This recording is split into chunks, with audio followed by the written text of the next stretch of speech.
menyiksa mereka dengan banjir besar karena mereka dolim. Ini berbeda dengan pemikiran orang-orang liberalis, orientalis, sekuleris ya, yang dimana memisahkan antara hukum alam dengan kekuasaan Allah. Padahal semua apapun kejadian alam adalah atas kehendak Allah. Itu tidak pernah menyangkut pautkan dengan kekuasaan Allah. Jadi kejadian-kejadian bencana musibah itu mengira mereka mengatakan, oh ini karena ya, pohon-pohon ditebang, ya, itu kerusakan alam, betul. Tapi pada dasarnya yang paling urgent adalah karena manusianya tidak mau taat kepada Allah. Bismillahirrahmanirrahim.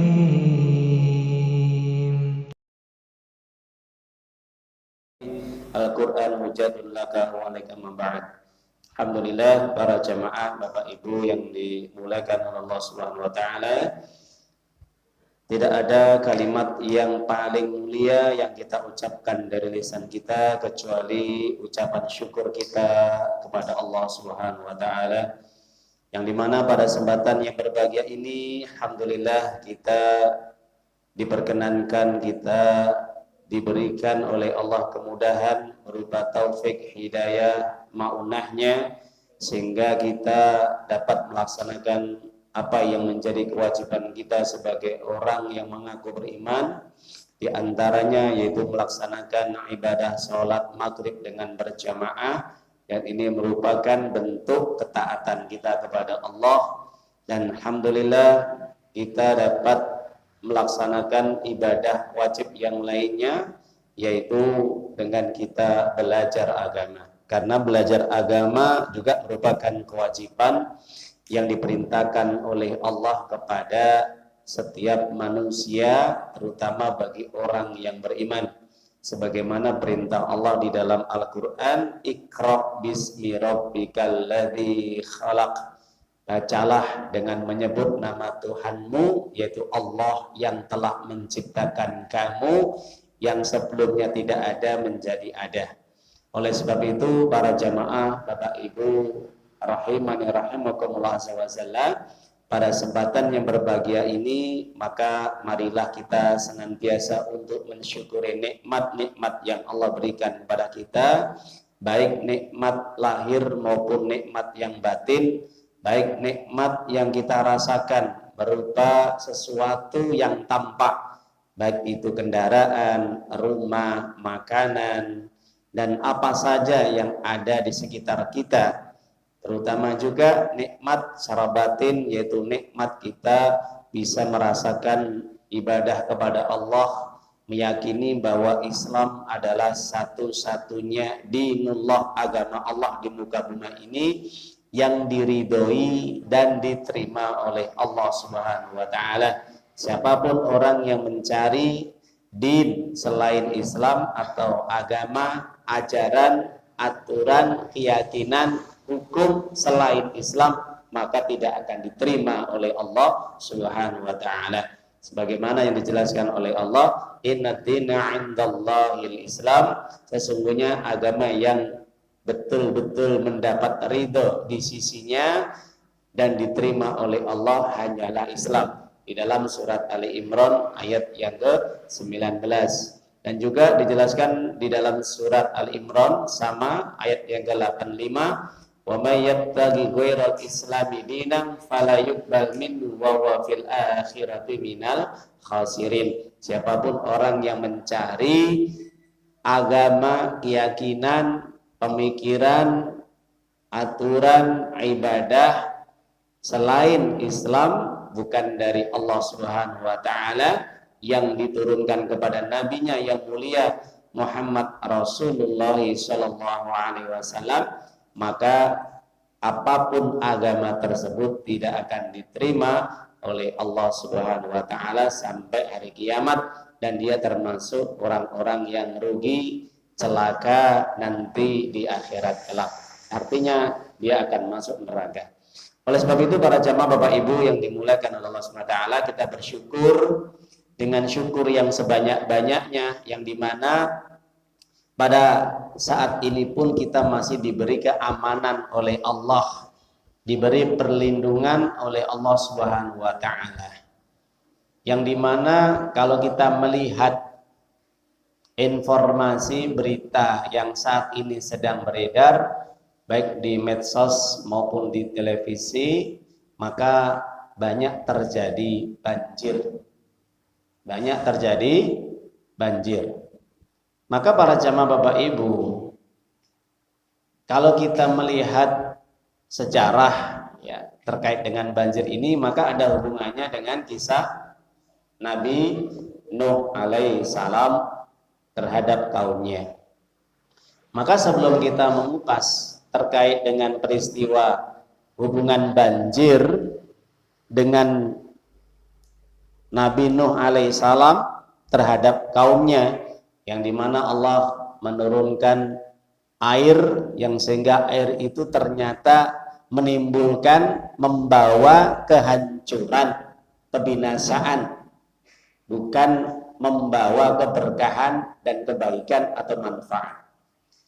Maka sebelum kita menjelaskan secara gamblang dan detail terkait dengan kisah Nabi Nuh alaihissalam, maka terkait dengan banjir ini kan otomatis berasal dari air hujan ya.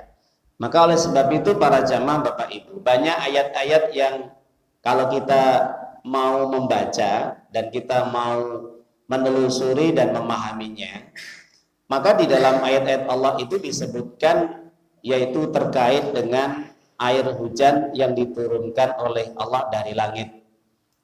Maka air hujan itu ada air yang membawa keberkahan dan kebaikan atau manfaat untuk makhluk di dunia ini atau di bumi ini. Baik itu bermanfaat untuk manusia, baik itu bermanfaat untuk binatang-binatang, hewan-hewan, dan juga bermanfaat untuk tumbuh-tumbuhan ya, atau pepohonan-pepohonan dan yang lainnya. Maka kalau kita melihat daripada penjelasan Allah Subhanahu wa taala, manfaat dari air hujan yang Allah turunkan dari langit sehingga bisa memberikan kebaikan, keberkahan dan manfaat kepada seluruh makhluk yang ada di muka bumi ini, maka tujuannya adalah apa? Tujuannya agar manusia senantiasa mengingat sang penciptanya, sang pembuatnya, yaitu Allah Subhanahu wa taala yang membuat, menciptakan, menurunkan air hujan. Itu yang pertama, untuk mengingat Allah Subhanahu wa taala. Yang kedua, agar manusia, terutama kita bicara manusia ketika diturunkan air hujan, agar manusia mau taat, tunduk, patuh kepada Allah dan menjalankan semua perintahnya dan menjauhi larangannya, tidak berbuat maksiat atau dosa ya. Dia menjalankan semua perintah Allah, apapun perintah yang di dalam Al-Quran maupun di dalam sunnah-sunnah nabinya yang mulia Shallallahu Alaihi Wasallam. Itu yang kedua. Yang ketiga, diturunkan air hujan dari langit ya oleh Allah Subhanahu wa taala, maka agar manusia itu mau betul-betul mensyukuri nikmat yang Allah turunkan itu, agar nikmat itu digunakan untuk kebaikan, agar senantiasa mengingat nikmat-nikmat yang Allah turunkan, bukan hanya air hujan, apa saja nikmat yang Allah berikan, yang Allah titipkan kepada manusia. Yang keempat, Allah menurunkan air hujan ini agar senantiasa manusia ini jangan bersikap sombong, jangan bersikap angkuh, dan jangan sampai menyekutukan Allah, mencari sesembahan-sesembahan selain Allah. Artinya tidak melakukan perbuatan praktek kesyirikan. Ya, jadi ada pada zaman sebelum Nabi ini kebiasaan tradisi orang-orang Arab jahiliyah itu kalau turun air hujan itu keyakinan mereka itu menganggap itu karena bintang ya. Jadi turun hujan ini karena penyebabnya bintang. Ya. Sehingga keyakinan menunjukkan bahwa apapun kalau turun hujan itu disebabkan karena bintang, karena alam, ya. Jadi tidak dihubungkan dengan secara langsung kepada yang pembuatnya, yaitu Allah Subhanahu wa taala. Nah, oleh sebab itu para jamaah Bapak Ibu, kalau kita memahami di dalam ayat-ayat Allah, maka manfaat dan tujuan Allah menurunkan air hujan itu tidak lain dan tidak bukan itu, yang paling penting adalah syukur dan taat kepada Allah. Intinya di situ. Mau mensyukuri nikmat Allah dan mentaati Allah. Oleh sebab itu Nabi kita yang mulia sallallahu alaihi wasallam mengajarkan kepada umatnya, setiap turun hujan, apa yang harus dibaca doanya? Mungkin kita sudah hafal, pendek kan? Setiap turun hujan jangan lupa berdoa. Yang diajarkan oleh Nabi di dalam hadis sahih rawahu Abu Daud dan Imam Ahmad, Allahumma shayyiban nafi'an. Apa? Allahumma shayyiban nafi'an. Nah, ini perintah dari Nabi kepada umatnya. Setiap turun hujan itu senantiasa mengingat nikmat yang Allah turunkan dari langit. Jadi air hujan itu nikmat. Kenapa nikmat? Karena air hujan ini agar membawa manfaat, keberkahan dan kebaikan bagi penduduk bumi, baik kebaikan, keberkahan, manfaat bagi manusia, hewan-hewan, ternak, binatang-binatang melata, ataupun tumbuh-tumbuhan, ya, pohon-pohon dan yang lainnya. Sehingga Nabi mengajarkan dengan doa ini tujuannya apa? Agar senantiasa mengingat kebesaran Allah, keagungan Allah, bahwa Allah menurunkan air hujan ini semata-mata bukan hanya sekedar air itu hanya untuk kebutuhan sehari-hari, tidak. Agar manusia ini mau mensyukuri nikmat Allah kemudian mentaati Allah. Nah, ini penting sekali Bapak Ibu. Makanya dari situlah kalau kita pahami hadis ini, Nabi mengajarkan setiap turun hujan jangan lupa membaca doa. Kalau kita membaca doa, nah itulah tanda orang syukur kepada Allah. Bukan hanya turun hujan, ya. Setiap dapat nikmat berdoa kepada Allah. Kita dikasih nikmat, kita diberi sesuatu oleh teman saudara kita. Maka apa yang kita ucapkan? Syukran, jazakallah khairan. Ya. Itu kan doa yang diperintahkan Nabi kepada umatnya. Terima kasih, semoga Allah membalas kebaikanmu dengan kebaikan yang banyak. Nah itu bentuk syukur. Makanya sampai Nabi mengatakan, ma la yaskurun nas la yaskurullah. Kalau orang tidak mau mensyukuri nikmat yang diberikan oleh manusia, tandanya dia tidak mensyukuri nikmat yang Allah berikan. Kenapa? Karena nikmat yang diberikan oleh manusia itu berasal dari Allah. Maka secara tidak langsung ketika kita bersyukur kepada manusia, siapapun manusia yang memberikan nikmat, kebaikan kepada diri kita, maka harus kita membalas dengan doa. Kalau kita tidak bisa membalas dengan sesuatu yang sama, minimal dengan doa, itu bisa menyenangkan hati yang memberinya. Tidak boleh mencela, tidak boleh menghina, tidak boleh menghujat, ya, dan juga tidak boleh mengingat-ingat sesuatu yang buruk, ya, yang masa lampaunya. Nah itu mengundat-undat kalau orang Jawa. Nah, jadi para jamaah Bapak Ibu yang dimuliakan oleh Allah Ta'ala, kalau orang itu pandai dia bersyukur kepada Allah, maka tandanya dia taat kepada Allah. Tandanya orang yang taat kepada Allah, dia adalah orang yang syukur kepada Allah. Kenapa? Ketaatan dan kesyukuran ini adalah ibarat, ya, satu pakaian yang dipakai oleh manusia, ya, yang dimana saling menutupinya, saling melengkapinya. Ada orang yang ahli ibadah tapi tidak pandai bersyukur, itu loh.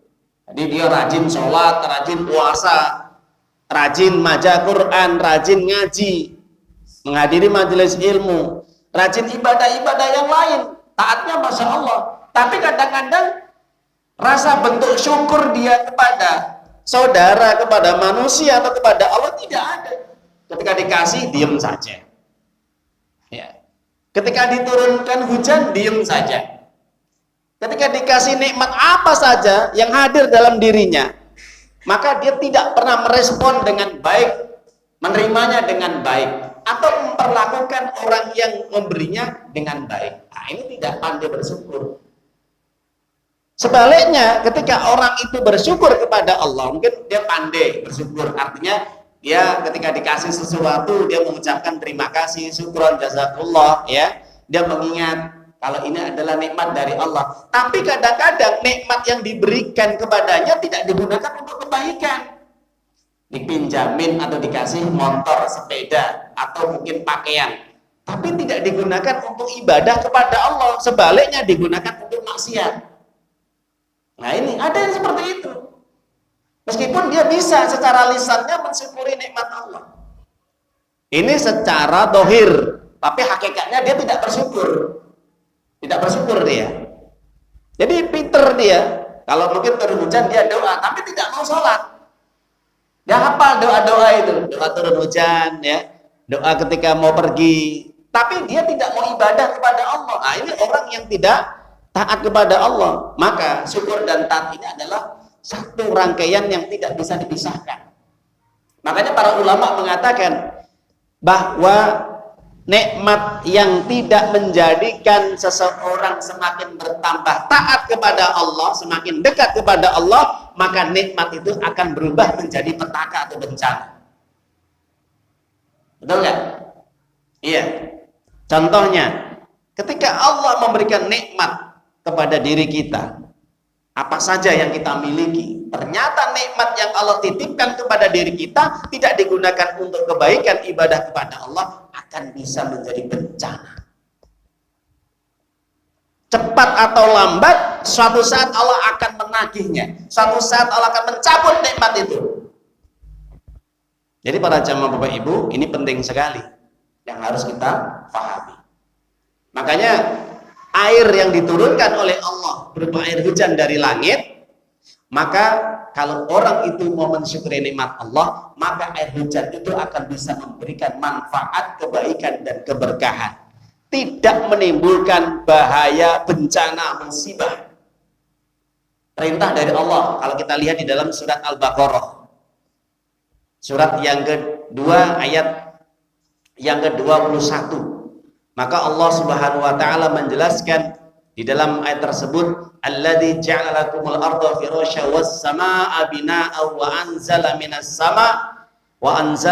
samaa'i ma'an fa akhraja bihi minas samarati rizqan lakum fala taj'alu lillahi andada wa antum ta'lamun. Allah telah menjadikan bumi sebagai hamparan untuk berpijak dan menjadikan langit sebagai atap untuk perlindungan. Dan dia telah menurunkan air hujan dari langit yang dimana hujan itu, kata Allah SWT, bisa memberikan manfaat. Buktinya apa? Menumbuhkan tanaman-tanaman, buah-buahan, dan bisa bermanfaat untuk kehidupan makhluk yang lainnya. Nah, ini berartinya air hujan yang membawa keberkahan dan manfaat, kebaikan. Bukan air hujan yang membawa petaka atau musibah. Nah, pesan dari Allah, ayat yang terakhir, kalimat terakhir, fala taj'alu lillahi andada wa antum ta'lamun. Jangan sekali-kali kamu menyekutukan Allah dengan makhluknya, menjadikan tandingan-tandingan dalam beribadah kepada Allah.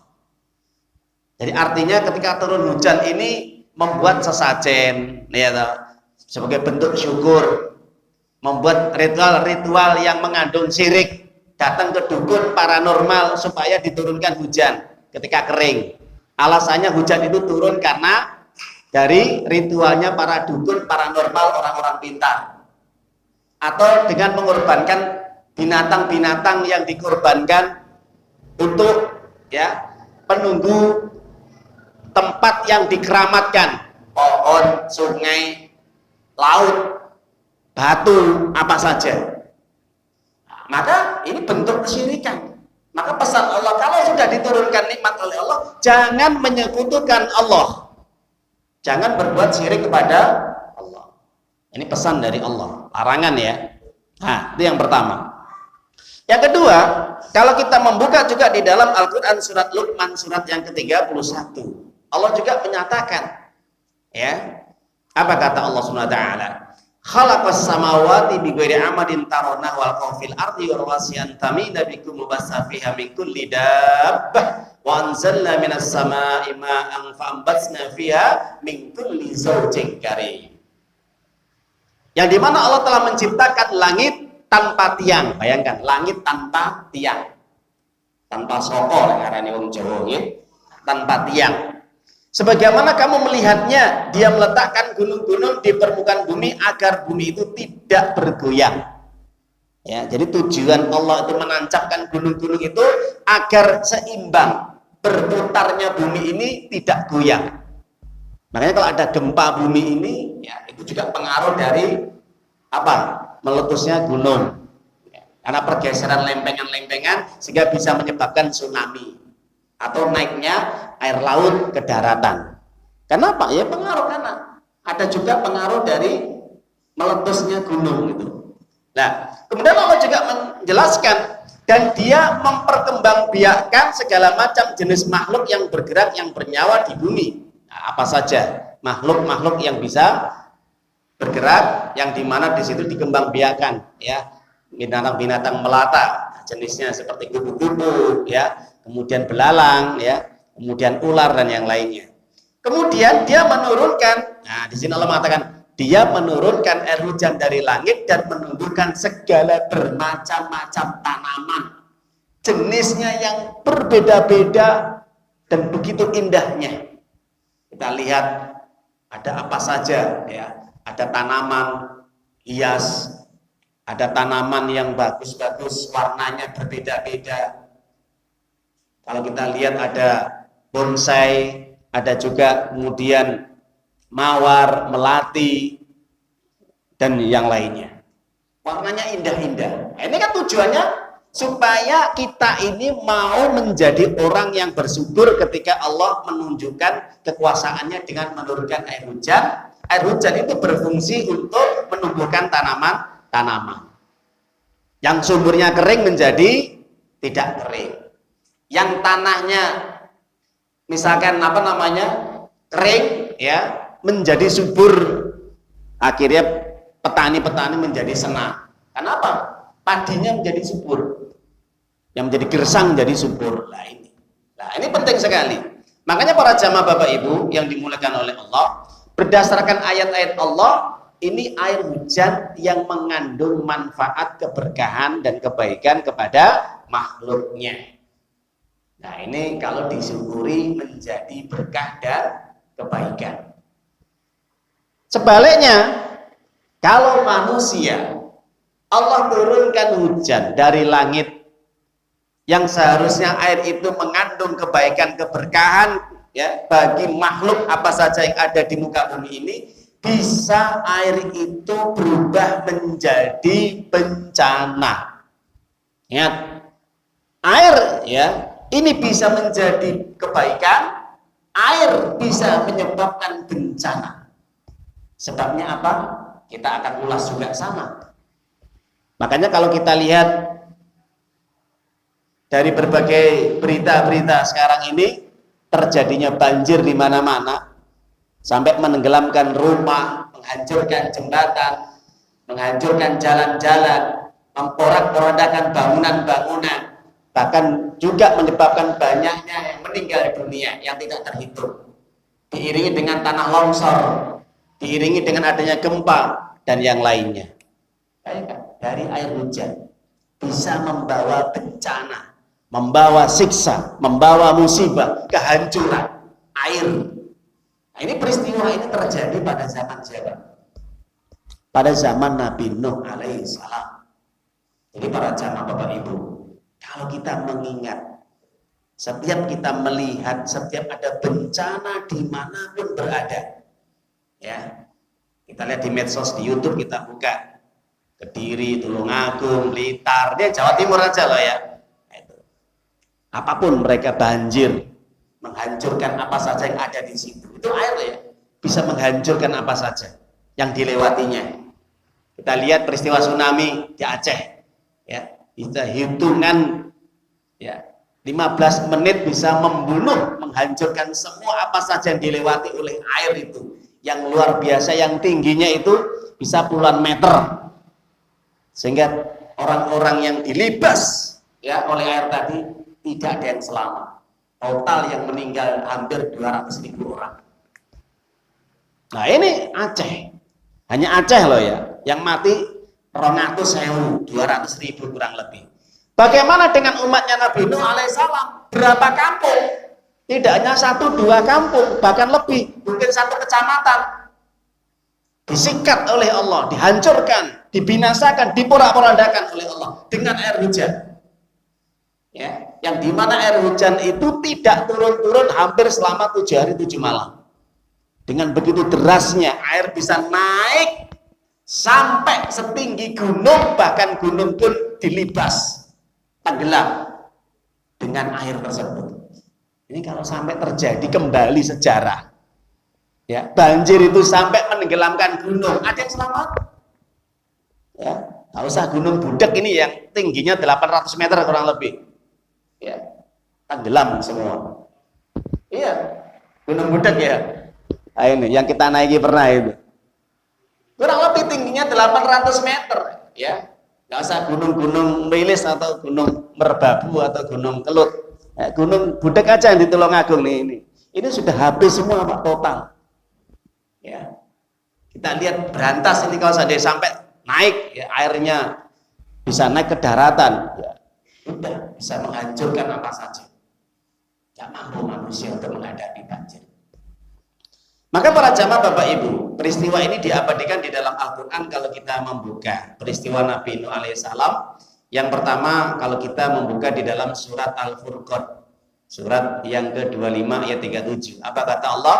Wa qama Nuhil lamma kadzdzabur rusul aghraqnahum wa ja'alnahum lin-nasi ayah wa atadna lidz-dhalimina 'adzaban alima.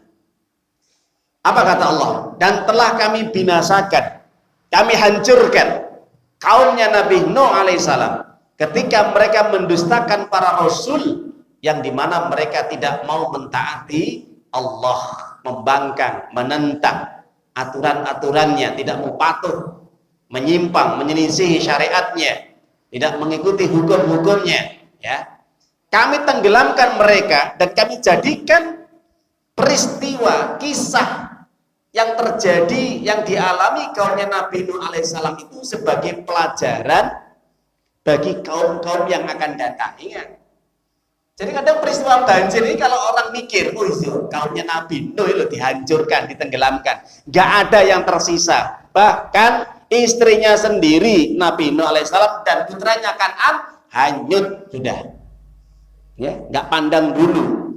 Kalau Allah sudah membinasakan, Allah murka, Allah marah itu nggak pandang bulu. Siapapun dia, entah itu keluarganya Nabi, Rasul, orang-orang soleh, nggak peduli. Kalau dia bangkang, kufur, tidak taat, tidak beriman, dibinasakan sama Allah.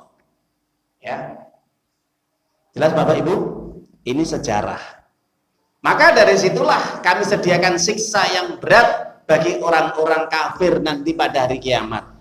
Di dunia disiksa, diazab oleh Allah dengan banjir karena tidak mau beriman, karena tidak mau taat, karena tidak mau ibadah. Nanti di akhirat ditambah lagi diazab dengan azab yang keras.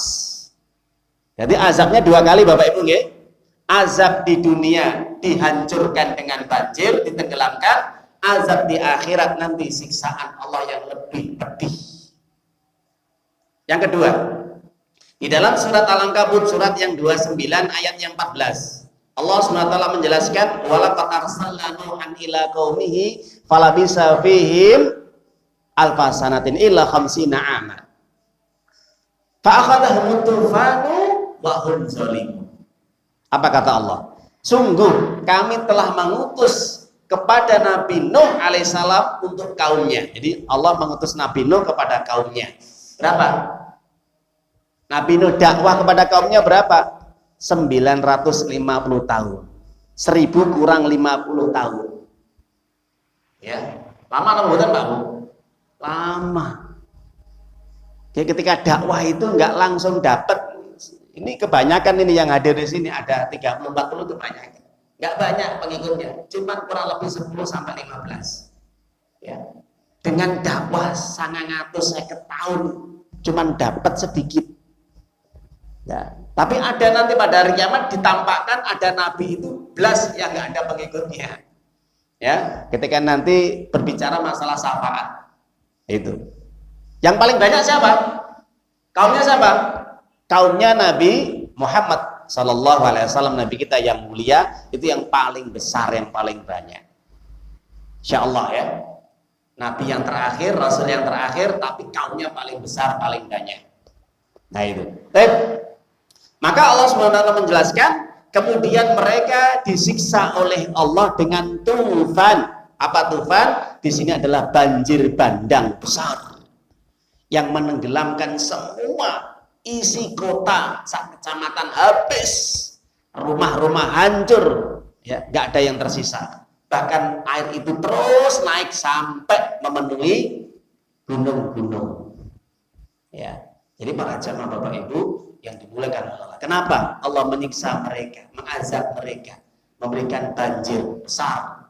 Kenapa? Dolim. Ingat, dolim. Orang itu kalau sudah dolim kepada Allah Bapak Ibu ya, kita nggak usah bicara banjir ya.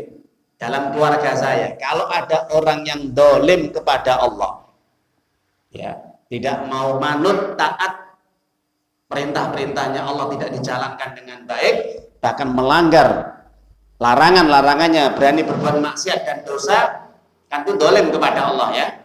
Allah disakiti, bayangkan kalau Allah disakiti, marah nggak? Gitu? Marah. Maka dalam keluarga itu pasti akan diberi peringatan-peringatan. Dibuat susah hidupnya, dibuat cerai-berai keluarganya, dibuat berantakan kehidupannya, dibuat apa saja yang tidak membuat kebahagiaan dalam rumah tangga. Kenapa? Pasti ada kedoliman dalam rumah tangga. Itu pesan dari Nabi. Jadi kalau dalam rumah tangga ini ada kedoliman terhadap Allah, jangan mengharapkan kebahagiaan. Kenapa? Karena dia telah menyakiti Allah. Bagaimana kalau masyarakat setempat ya, ini menyakiti bareng-bareng bersama menyakiti Allah? Gampang, sikat habis. Ya, itu contoh. Makanya terjadi bencana apa saja, banjir di mana-mana. Kenapa Bapak Ibu? Penyebabnya apa? Dolim.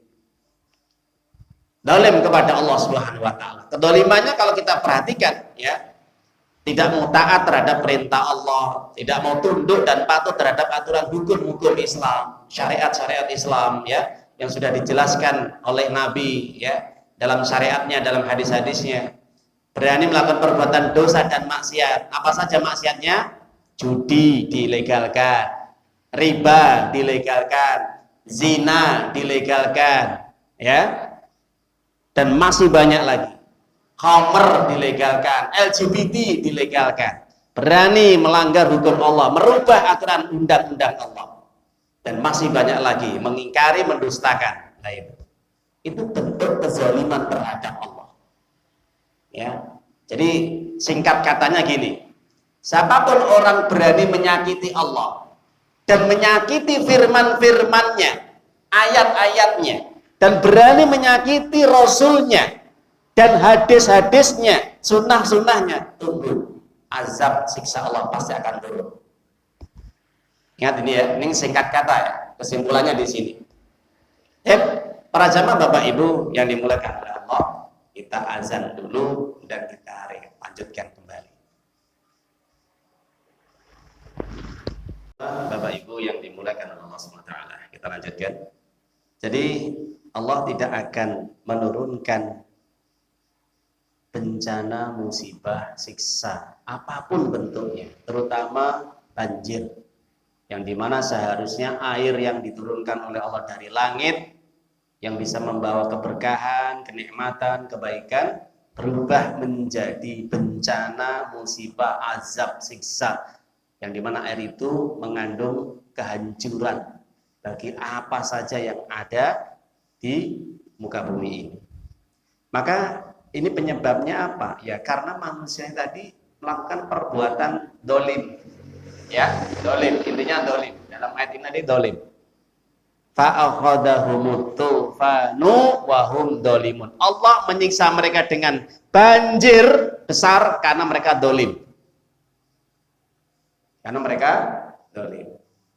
Ini berbeda dengan pemikiran orang-orang liberalis, orientalis, sekuleris ya, yang dimana memisahkan antara hukum alam dengan kekuasaan Allah. Padahal semua apapun kejadian alam adalah atas kehendak Allah. Itu bukan atas kehendak sendirinya, bukan karena alam itu sendirinya. Ya, jadi tidak pernah menghubungkan atas kehendak Allah, kekuasaan Allah. Jadi kehendak alam itu sendiri. Ini karena alam, right? Tidak pernah menyangkut pautkan dengan kekuasaan Allah. Jadi kejadian-kejadian bencana musibah itu mengira mereka mengatakan, oh ini karena ya pohon-pohon ditebang, ya itu kerusakan alam, betul. Tapi pada dasarnya yang paling urgent adalah karena manusianya tidak mau taat kepada Allah. Orang itu kalau taat kepada Allah nggak mungkin akan menebang pohon, nggak menghancurkan, membuat kerusakan di dunia, betul nggak? Ya karena manusia itu yang rusak akhlaknya, rusak imannya, rusak akidahnya, akhirnya membuat kerusakan. Bang sama Allah aja berani menyakiti, apalagi menyakiti manusia. Maka orang-orang yang membuat kerusakan itu tidak peduli nanti kalau terjadi kehancuran ya yang akan berimbas kepada masyarakat atau kaum di sekitarnya, nggak mikir tebang pohon ya dan yang lainnya, sehingga kan akhirnya gundul ya, rata itu. Nah, makanya para jamaah Bapak Ibu yang dimuliakan oleh Allah Subhanahu wa taala. Maka ada dua ayat yang harus kita pahami di sini. Allah Subhanahu wa taala menyebutkan bahwa ketika Allah memberikan nikmat, maka jangan sekali-kali nikmat itu dirubah atau dirusak. Ingat itu ya. Ini penting, harus kita paham. Apapun, kalau Allah sudah memberikan nikmat, jangan sekali-kali nikmat itu dirusak, diubah menjadi sesuatu yang buruk, yang jelek. Gitu. Maka kita bacakan ayatnya di dalam Al-Quran surat Al-Anfal, surat yang ke-8 ayat yang 53. Dzalika bi annallaha lam yaghfir ghairan ni'matan an'amaha 'ala qaumin hatta yughayyiru ma bi anfusihim wa annallaha samii'un 'alim. Yang demikian itu bahwasanya Allah tidak akan pernah mengubah nikmat yang Allah berikan kepada suatu kaum, masyarakat, negeri, wilayah, daerah apa saja, dimanapun mereka bertempat tinggal, sampai kaum masyarakat daerah, wilayah, negeri tersebut mau merubah diri mereka.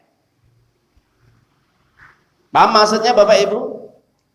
Ketika Allah memberikan keberkahan, kebaikan kepada manusia, yang dimana manusia ini sudah diberi nikmat, maka nikmat apa saja itu jangan diganti dengan keburukan. Contohnya ketika Allah memberikan nikmat kita, nikmat sehat ya, jangan sampai kita rusak sehat ini dengan keburukan. Apa? Dikasih sehat malah dirusak dengan kita minum-minuman keras, mabuk-mabukan ya, yang merokok juga mungkin ya, itu juga merusak. Dikasih kesehatan kita rusak dengan kita berzina, akhirnya terjadi apa? HIV, AIDS ya. Ketika Allah memberikan nikmat apa saja, maka kalau kita rusak Allah akan murka. Yang dimana Allah turunkan kenikmatan, keberkahan, yaitu Al-Quran. Contoh Al-Quran, Allah turunkan. Al-Quran adalah kitab suci yang Allah jaga, pelihara sampai hari kiamat. Yakin? Yakin. Kesuciannya, kemurniannya, tulisannya, maknanya akan dijaga oleh Allah sampai hari kiamat ya. Tapi jangan dirubah, jangan diganti, jangan ditinggalkan, jangan diabaikan gitu. Ikuti Al-Quran. Ini nikmat yang paling besar adalah Al-Quran. Ketika Nabi SAW tidak ada di tengah-tengah kita, maka Allah meninggalkan Al-Quran untuk diri kita, untuk manusia. Ketika tidak ada Nabi lagi, tidak ada Rasul setelah Nabi Muhammad SAW. Jangan diabaikan, jangan ditinggal, bahkan dirubah aturan hukum-hukumnya, jangan. Kalau itu berani merubah aturan hukum yang Allah tentukan, yang Allah perintahkan, oh berarti ini ngajak berantem sama Allah. Nantang sama Allah berarti. Ini menyakiti nggak? Menyakiti nggak? Menyakiti. Contoh ngeten Bu. Bapak Ibu kita, contoh kita menitipi sesuatu kepada orang, barang, supaya dijaga, dipelihara dengan sebaik-baik mungkin. Kalau kamu bisa menjaga barang ini, memeliharanya, akan aku kasih bonus, akan aku kasih beri apapun yang kamu inginkan, makanan, uang dan sebagainya. Tapi ternyata apa? Kita tidak amanah. Barang yang dititipkan ya sama orang tersebut kita rusak, atau kita menitipkan barang tadi dirusak sama orang tersebut. Kita marah nggak Pak? Marah nggak? Padahal kita sudah memberikan apapun yang dia inginkan. Kita kasih uang, kita kasih makanan, kita kasih apa saja keperluan dia. Sama, Allah pun ya seperti itu. Ketika menitipkan Al-Quran kepada kita supaya dibaca, dipelihara, dipahami, diikuti perintah-perintahnya, larangan-larangannya dijauhnya, nggak direspon dengan baik, diabaikan, bahkan ditentang, diselisihinya. Ini orang nggak bersyukur kepada Allah. Padahal semua apapun keinginannya, hajatnya dipenuhi, gitu betul. Dikasih udara gratis nggak bayar, dikasih sehat bisa kencing selama 50 tahun, nggak kena penyakit apa? Kencing batu. Ginjalnya terus bekerja selama 60 tahun nggak rusak-rusak. Masya Allah. Jantungnya terus berdetak selama 70 tahun nggak berhenti, bahkan nggak rusak. Coba Bapak Ibu, itu kan nikmat. Mana rasa syukur manusia itu kepada Allah gitu loh. Disuruh sujud, disuruh sholat, disuruh taat, puasa, belajar agama, nggak mau. Terus mintanya apa dia? Ya, makanya para jamaah Bapak Ibu, Al-Quran adalah merupakan nikmat yang terbesar di muka bumi ini. Jadi kalau orang mengikuti Al-Quran, pasti dia akan mendapatkan kenikmatan, kebahagiaan, keselamatan di dunia dan di akhirat. Yakin Bapak Ibu? Harus yakin. Siapapun orang mengikuti nikmat yang Allah berikan berupa Al-Quran ini, jangan dirubah, jangan ditentang, jangan diselisihi, ya, jangan diboikot, jangan ditinggalkan, maka Allah akan menjamin hidup kita menjadi hidup yang bahagia, selamat dunia dan akhirat. Nah, ini janji dari Allah. Mana ayatnya? Banyak para jamaah Ibu. Apa kata Allah? Wa hadza kitabun anzalnahu mubarak fattabi'u wattaqu la'allakum turhamun. Kami turunkan Al-Quran ini kitab yang kami jaga, kata Allah, yang kami berkahi. Bayangkan, Al-Quran diberkahi Bapak Ibu. Bukan makanan, tapi Al-Quran diberkahi. Maka Al-Quran itu ikuti, kata Allah. Ikuti, apapun perintahnya ikuti. Jangan ditentang, jangan diselisihi. Jangan kamu berbuat dolim kepada Allah, melalaikan, meninggalkan Al-Quran, jangan. Dan kamu harus takut terhadap Al-Quran, apapun kalau itu ada larangan. Agar apa? Hidup kamu dirahmati oleh Allah. Bayangkan, janji dari Allah, rahmat. Nggak main-main Mbak Bu. Jadi kalau orang hidupnya sudah dirahmati, ada nggak jaminan masuk surga? Ada nggak? Masuk surga. Jadi kalau orang itu sudah mendapat rahmat dari Allah, gampang masukkan orang ke surga. Kenapa? Karena orang masuk surga itu karena rahmatnya Allah. Bukan semata-mata karena banyaknya amal ibadah yang dia kerjakan, bukan. Tapi rahmatnya Allah, kasih sayangnya Allah, ridhonya Allah. Itu. Banyak orang kali ibadah, ibadahnya banyak. Tapi kalau nggak dirahmati, bisa nggak masuk neraka? Bisa masuk neraka. Kenapa? Sombong, angkuh, dengki, hasad, riya, sum'ah, ujub. Banyak ibadah, tapi penyakit hatinya banyak juga. Nah, itu. Para jamaah Bapak Ibu yang dimuliakan oleh Allah SWT. Sebelum saya tutup, ada 4 hal yang dimana siksa azab Allah akan ditunda sama Allah. Ditunda itu maksudnya tidak akan diturunkan. Azab Allah akan ditahan oleh Allah di langit, tidak akan diturunkan di muka bumi ini. Ada 4 hal yang harus kita pahami. Yang pertama, Siksa azab Allah apa saja, terutama banjir bandang besar, ya, gempa, longsor, ambles tanah, ya, gempa bumi, tsunami, kebakaran, dan masih banyak lagi, ya. Dan juga penyakit-penyakit yang Allah turunkan, yang Allah kirimkan, berupa penyakit yang kemarin, ya, banyak yang menewaskan orang, COVID, ya, dan yang lainnya. Itu kalau ada 4, di mana ini menjadi benteng menjadi sesuatu yang menghalangi turunnya siksa Allah. Yang pertama adalah ketika Nabi Muhammad SAW itu masih hadir di tengah-tengah mereka. Pertama adalah ketika Nabi Muhammad SAW itu masih hadir, ada di tengah-tengah mereka. Yang kedua, ketika masyarakatnya, baik pemimpinnya sampai masyarakatnya mau bertobat, minta ampun kepada Allah, kembali kepada jalan Allah, mengikuti Al-Quran dan Sunnah Nabi. Yang kedua, 1, 2 ini dijelaskan di dalam Al-Quran surat Al-Anfal surat 8 ayat 33. Apa kata Allah SWT? Wa ma kana Allah liyu'adzibahum wa anta fihim. Wa ma kana Allah mu'adzibahum wa hum yastaghfirun. Allah tidak akan mengazab, menyiksa suatu kaum. Ingat, perhatikan ya. Perhatikan ini ayat ini. Allah tidak akan menyiksa, mengazab suatu masyarakat, negeri, apapun, dimanapun. Ya, orang-orangnya tidak akan disiksa oleh Allah. Diturunkan bencana-bencana yang bisa menghancurkan apa saja. Itu kalau ada Nabi di tengah mereka.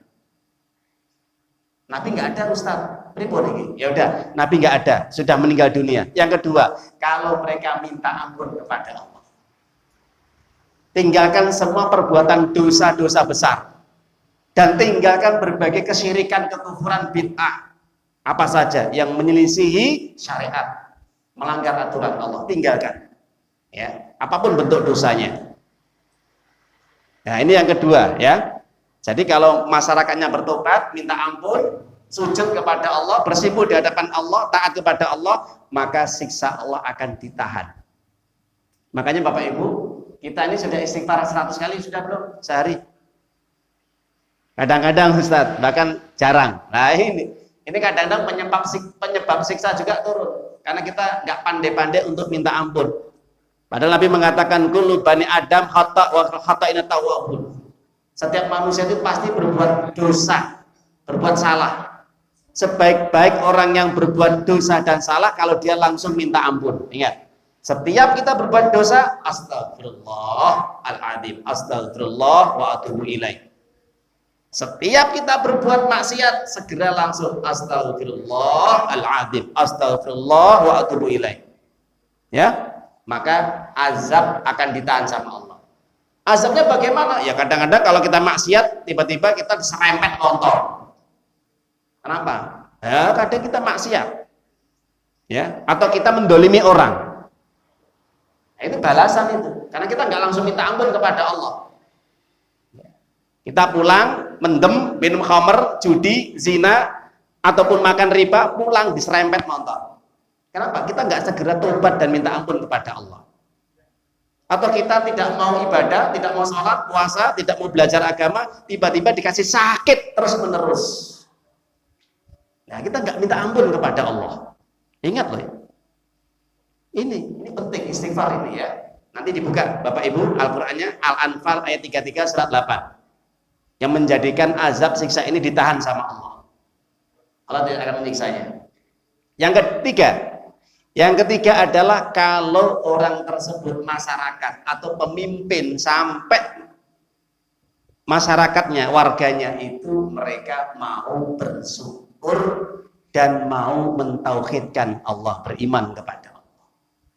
3 dan 4. Ini bisa dibuka di dalam surat An-Nisa surat 4 ayat 147. Ya. Surat An-Nisa ayat yang ke-147, surat yang keempat. Itu azab tidak akan diturunkan sama Allah kalau masyarakatnya, pemimpin dan warganya, rakyatnya, mereka bersama-sama mau mensyukuri nikmat yang Allah berikan, menjadikan Al-Quran sebagai aturan yang mengatur konsep hidup mereka dan tidak membuat kerusakan. Taat, patuh, tunduk kepada aturan-aturan Allah dan perintahnya. Tidak membangkang, tidak menyelisihi, tidak melakukan perbuatan dosa dan durhaka kepada Allah. Apa kata Allah? Ma yaf'alullah bi'adabikum in sakartum wa amantum. Jelas? Allah tidak akan mengazab kepada kalian, menyiksa kalian kalau kalian pandai bersyukur dan kalian tetap beriman kepada Allah. Kalian tetap taat kepada Allah. Hidup kalian tetap syukur dan taat. Maka ini menjadikan penghalang siksa Allah turun. Makanya para jamaah Bapak Ibu, kalau kita lihat negeri Mekah dan Madinah, jarang terjadi musibah, jarang terjadi ya malapetaka apapun, jarang, meskipun ada. Nggak terus menerus maksudnya. Ya karena apa? Masyarakatnya taat mungkin. Ibadahnya kenceng, bagus. Ya. Atau di negeri manapun. Kalau kita lihat negeri di Afghanistan, tegak negara hukum Allah di sana. Tidak ada azab. Allah tidak turunkan banjir. Ya, bahkan Allah berkahi negeri itu. Negeri Afghanistan, negeri wilayah kecil, tapi Allah berkahi. Kenapa? Karena dijalankan semua aturan hukum Allah, syariat Allah di negeri itu. Masya Allah. Baldatun thayyibatun wa rabbun ghafur. Dan masyarakatnya taat semuanya kepada Allah. Ya, ibadah sholat berjamaah, masya Allah, masjid penuh semuanya. Jadi pemimpinnya mewajibkan bagi laki-laki wajib sholat berjamaah di masjid. Itu di Afghanistan Bapak Ibu nggih. Buka YouTube-nya nanti. Ya, saya tuh informasi dari berita. Diwajibkan laki-laki harus sholat berjamaah di masjid 5 waktu. Masya Allah, berkah turun. Perempuan keluar harus menutup aurat. Tidak boleh menampakkan auratnya. Aturan-aturan Allah dijalankan dengan baik. Nah itu kalau terjadi di negeri kita seperti itu, masya Allah. Mudah-mudahan akan ditahan sama Allah. Mudah-mudahan nggak ada banjir, ya, gempa bumi dan yang lainnya. Nah itu.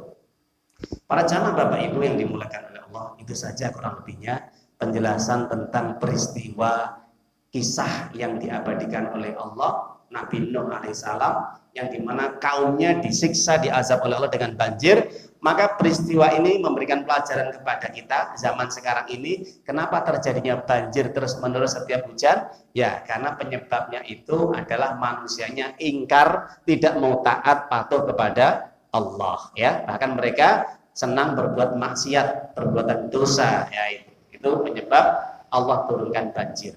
Ini saja kurang lebihnya, semoga ini bisa menambah ilmu, keyakinan, amal soleh kita, dan semoga Allah merahmati kita, dan Allah menjaga diri kita, keluarga kita, dan seluruh kaum muslimin, dan masyarakat sekitarnya, dari segala malapetaka, bencana, musibah, terutama banjir, ya, dengan syarat kita tetap istiqomah ibadah kepada Allah Subhanahu wa Ta'ala. Pada akhirnya kita tutup dengan bacaan hamdalah. Alhamdulillahirabbil alamin. Subhanaka Allahumma wa bihamdika asyhadu an la ilaha illa anta astaghfiruka wa atubu ilaik. Assalamualaikum warahmatullahi wabarakatuh.